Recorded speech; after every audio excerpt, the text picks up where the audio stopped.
Why was Jesus of Nazareth crucified? Because he made outrageous claims about himself. He claimed to be the one and only Son of God. Why would anyone take his claim seriously? Well, that all depends. If Jesus actually rose from the dead, then his claim to be God's unique Son carries considerable weight. On the other hand, if the resurrection never actually happened, then Jesus may be safely dismissed as just another interesting but tragic historical figure. Did Jesus rise from the dead? As we explore this question, we need to address two further questions. What are the facts that require explanation? And which explanation best accounts for these facts? There are three main facts that need to be explained: the discovery of Jesus' empty tomb, the appearances of Jesus alive after his death, and the disciples' belief that Jesus rose from the dead. Let's examine each of these. Fact number 1. The discovery that Jesus' tomb was empty is reported in no less than 6 independent sources, and some of these are among the earliest materials to be found in the New Testament. This is important because when an event is recorded by 2 or more unconnected sources, historians' confidence that the event actually happened increases. And the earlier these sources are dated, the higher their confidence. Moreover, the Gospels indicate that it was women who first discovered that Jesus' body was missing. This is likely historical because in that culture, a woman's testimony was considered next to worthless. A later legend or fabrication would have had men make this discovery.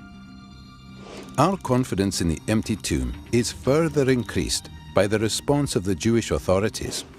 When they heard the report that the tomb was found empty, they said that Jesus' followers had stolen his body, thereby admitting that Jesus' tomb was, in fact, empty. Most scholars, by far, hold firmly to the reliability of the biblical statements about the empty tomb. Fact number 2. The appearances of Jesus alive after his death. In one of the earliest letters in the New Testament, Paul provides a list of witnesses to Jesus' resurrection appearances. He appeared to Peter, then to the 12. Then he appeared to more than 500 brothers at one time. Then he appeared to James, then to all the apostles.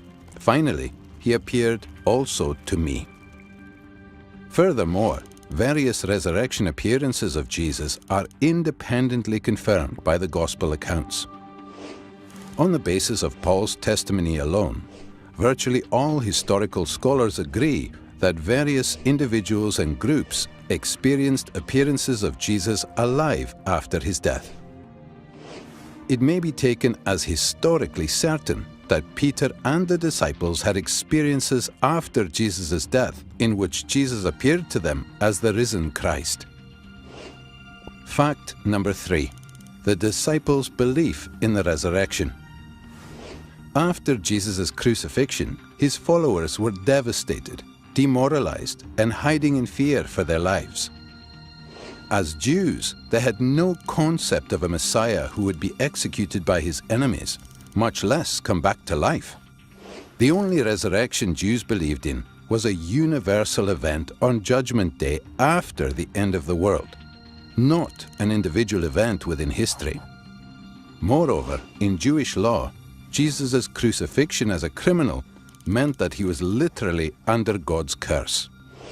Yet somehow, despite all of this, the disciples suddenly and sincerely came to believe that God had raised Jesus from the dead. They were so completely convinced that, when threatened with death, not one of them recanted.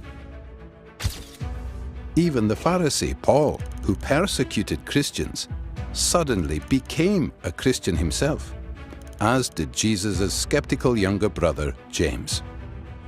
Some sort of powerful, transformative experience is required to generate the sort of movement earliest Christianity was.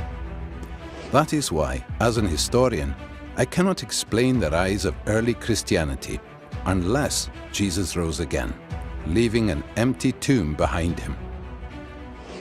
These three firmly established facts cry out for an adequate explanation. How do you make sense of them? Down through history, various naturalistic explanations have been offered to explain away these facts. The conspiracy hypothesis, the apparent death hypothesis, the hallucination hypothesis, and so on. All of these have been nearly universally rejected by contemporary scholarship. The simple fact is that there is just no plausible naturalistic explanation of these three facts. The explanation given by the original eyewitnesses is that God raised Jesus from the dead. If it's even possible that God exists, then that explanation cannot be ruled out. For a God who is able to create the entire universe, the odd resurrection would be child's play. An empty tomb, Jesus' appearances alive after his death, and a group of dejected followers suddenly transformed by a radical new belief in a risen Messiah. These are independently established historical facts. How do you explain them?